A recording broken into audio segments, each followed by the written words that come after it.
Ma'am Ortega, Raquel Ortega, ito na po yung inyong generator. Super silent na 12,000 watts. Okay, inverter gasoline generator. Ayan po ha. Papakita ko po sa inyo, Ma'am Raquel, paano po mini-maintain yung ating generator. Una, doon muna tayo sa operation. Alin po kayo? Una pong gagawin natin, yung fuel, pag pinapaandar ang generator, dapat naka-on po yan. Ang main switch po natin, dapat naka-on. Okay? Tapos po, pwede natin paandarin gamit ang remote up to 100 feet. Pwede rin po yung push button natin at saka yung hinihila. Kasi po, triple start po yan. Halimbawa, Ma'am Raquel, pakita ko po sa inyo. Ayan, isang pindot lang po ng remote. Ayan, umaandar na po yung ating generator. Ganun lang po siya kadali gamitin. Alright, kapag i-connect naman po natin sa ating bahay or sa inyo pong commercial building, ito po ang advisable na gamitin. Yung ating pong high voltage na socket, dito mo ginagamit yan. Sinasalpak po natin dyan. Alright, tapos po, gumamit po kayo ng breaker na tawag ay double throw or manual transfer switch. Either 60 amperes or 100 amperes.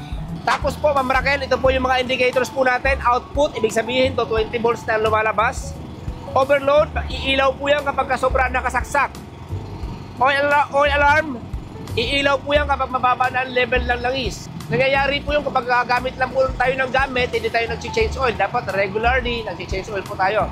Kailan po ang change oil natin? Ang change oil po natin, kapag branded po yung inyong langis, every 100 to 150 hours ng paggamit ng generator. Ang break-in po natin, 5 to 10 hours of use. Yung unang paggamit po natin. Alright. Ngayon po, halin po kayo. Pag nag-overload po kayo, okay, at namatay ang generator, hindi po siya sira. Bago nyo paandarin, magbawas muna tayo ng load. Okay? Tapos po, pag pinaandar natin ulit ang generator, pindutin nyo lang po itong reset. Ayan. Pindutin nyo lang po ito, at saka ito, pindutin nyo lang po yan. Okay? Para po, ma-refresh po yung ating sistema ng ating generator. Alright. So, Ma'am Raquel, at lagyan natin lang konting load. Ayan. Alright. Dito naman guys, pakita ko po sa inyo. Pwede tayong maglagay ng mga gadgets po natin, mga cellphone, laptop, tablet, pwede tayong mag-charge po yan directly kasi ito safe po yan dahil inverter po itong ating generator. Ito po tayo naglalagay ng oil. Ayan o.